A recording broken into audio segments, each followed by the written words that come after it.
This cartoon represents our present-day justice system. It also represents a vlog that I did just a few days ago of a man that was charged for a hold on and take in the parish of Clarendon, taken to court and was granted bail. However, he relocated to the parish of Westmoreland, where he committed a similar act. My peeps, whole heap of things seriously need to be changed in our criminal justice system. We cannot continue like this whilst the regular members of Jan Public suffer. On the spot news media, we got the latest news. We don't care about the views, we just representing right. Put local news internationally every night. On the spot, wave that Jamaican flag from left to right. Let's get it right, y'all know the type. We ain't dealing with the hype, we make it take flight. Yeah man, my viewers and subscribers, what go on? A blessed and wonderful Wednesday morning to each and every person out there tuning into On The Spot News Media. Now my peeps, I don't know how we do it over on this side each and every morning. We have to give thanks and praise to the Most High Creator for the preservation of life, because life is indeed the greatest. So in the morning, as always, I have a few stories to share with you, the regular members of Jan Public and also members of the diaspora. So please like the video, share the video, watch the entire vlog so you can get a full understanding and a better appreciation of everything we are going in Jamaica. So over there in the troubled, war-torn, crime-riddled police division of Kingston Central, where the dark side and the genocide war has intensified, many has lost their lives courtesy of the old dirty criminal elements from either political divide, and many others continue to lose their lives. Now on your screen is Jaheim Morrison, said to be a promising high school footballer who dropped out of the Holy Trinity High School this year, reportedly as a result of the deadly ongoing gang feud between the dark side and the genocide gangs in the Kingston Central Police Division. It is said that the young man was taken out in a brazen daylight gun attack along Wildman Street. It is said that the criminal elements pounced upon him about 1:25 p.m. on that grisly day. It is also reported that he was at his house along Wildman Street, and he had just stepped outside the yard when he was attacked. His mother, Jacqueline Thompson, also stated that the teen, whose birthday was not too long ago on October 3rd, had stopped going to school because he did not want to be killed by either of the gangs. His mother stated that Jaheim, who lived on Rum Lane, which is aligned to the dark side gang, feared going to school because he had to pass through communities aligned with the genocide gang. It was also his fear that he could be attacked at school. She also stated, and I quote, "Them come after him 2 times already, but them never get the chance." She also stated that her son had twice fled upon spotting armed men entering into the community. She also stated that him don't walk in the community, him run. He was always living in fear. Now, the mother also stated that Jaheim was not aligned to any of the gangs, neither was he caught up in any form of negativity. Thompson also stated that Jaheim had friends on the opposing sides of whom he went to school with. She also stated that her son wanted to become a professional football player and was disappointed when he was forced to pull out of school. The mother of the teen also stated that when she heard the gunshots ringing out, she could not have imagined that it was one of her 4 children that was being killed. She also stated that when the mayhem subsided, she went to investigate, and that is when she was informed that her son had been shot. Now on the Spot News Media, definitely I have to do some digging into the personality of this 18-year-old as to why they made after him twice. And that was said by the mother. Why was he targeted? because I'm pretty sure other persons living in the community are still going to school, even though there's an ongoing gang war going on. So my peeps, I think that there is a little bit more to this than what is said. Now on the Spot News Media will definitely bring you an update in subsequent newscast. But anyway, make we continue. So over there in the St. Andrews Central Police Division, paying particular attention to the General Augustown Papine area, where since the other day, may I tell you, the festivities turn up in a bad way in those volatile communities. Now on your screen is the latest victim of a gang war that has been going on, being played on the Augustown 876 handle on Instagram. Yeah man, his name is Pepito, otherwise known as Pepe.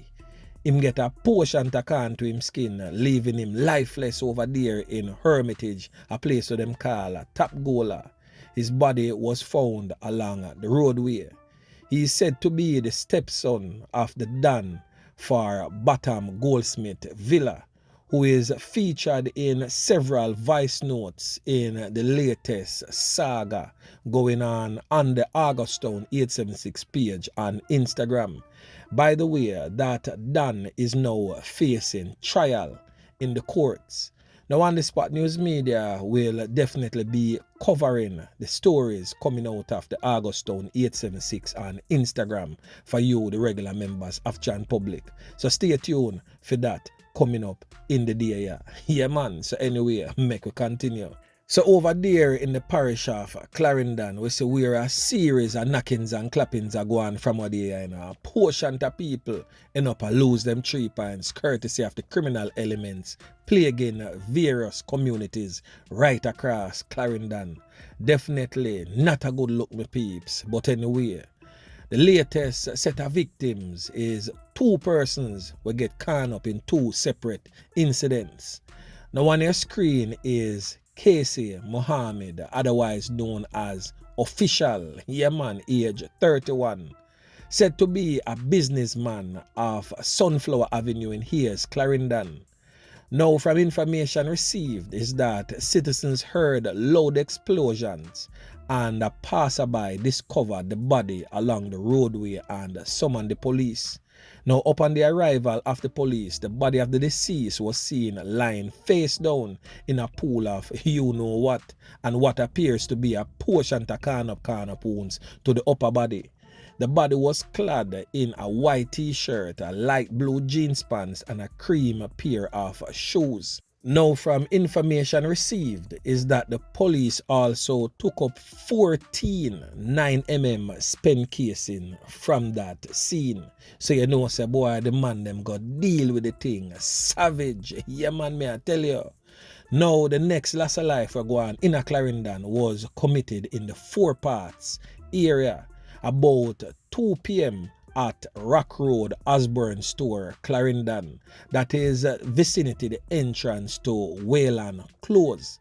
Now the deceased has been identified as Darren Lewis, otherwise known as Gregory, or 20 bag. Some people call him Pecos, age 32.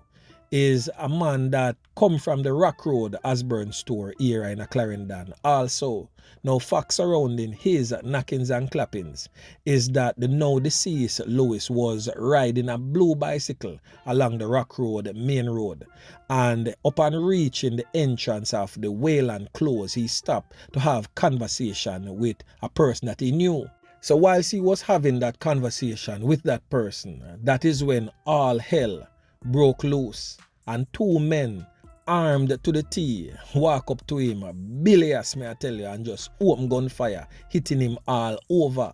He ran off to the side of a board shop in a bid to save his life, but collapsed right beside a urinal where the men went over him and finished him off. May I tell you, say the man them deal with the scene grimy, and then of course made good their escape in the area on foot, traveling in the direction of the Rockall district. The police were summoned, and upon the arrival, the body of the deceased was seen lying face down in a pool of you-know-what. So my peeps, the thing grimy over this, man. The man them deal with the thing a certain type of way.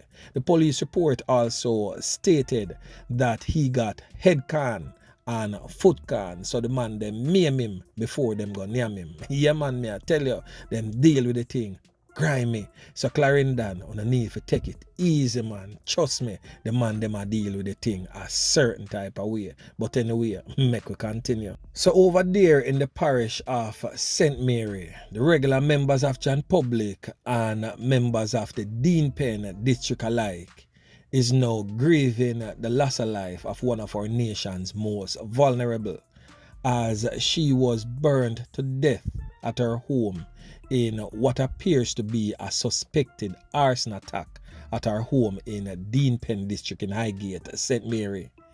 The 4-year-old has since been identified as Sahara Cohen. The girl's mother, Rose Beecher, and other family members also received injuries and are said to be in serious condition in the hospital.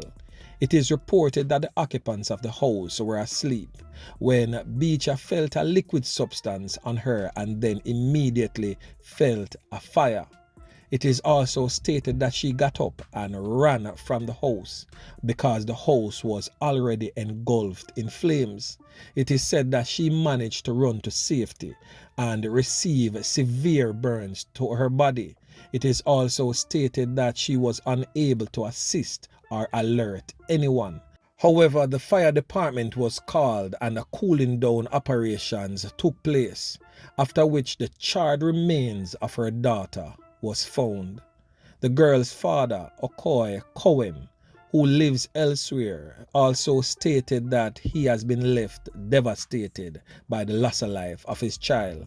He stated that he didn't know that his child was burnt alive in that fire, but when he arrived on the scene via taxi, that is when he was told, and that someone threw a firebomb through the window and set the house ablaze. The St. Mary police is said to be treating the incident as a case of suspected arson. What a wicked and brutal way to lose a child.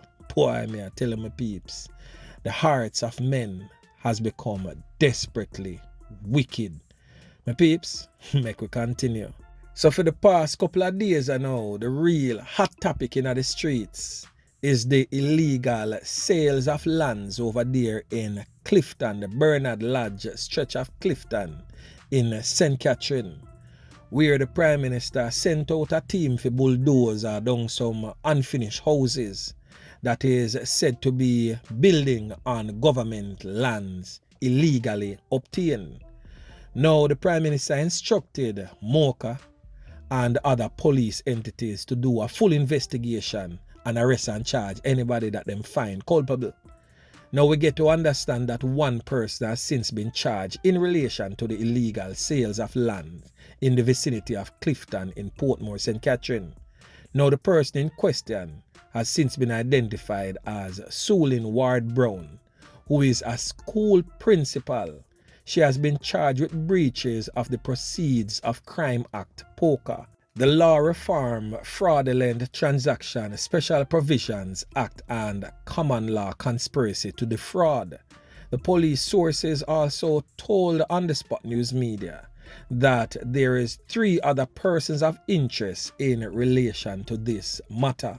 Now, my peeps, just last week, Prime Minister Andrew Holness told Parliament that many of the properties were purchased from criminals with ties to the infamous Klansman gang, which operates, as we know, out of Spanish Town, St. Catherine.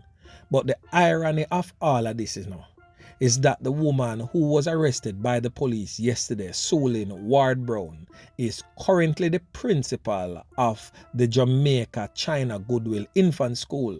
The school is located in the Prime Minister's constituency of West Central, St. Andrew. So I don't know how that definitely looks like my peeps.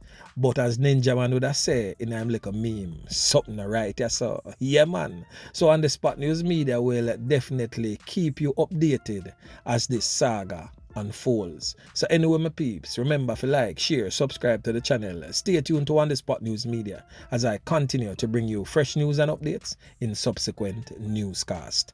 On The Spot News Media. Yeah, man.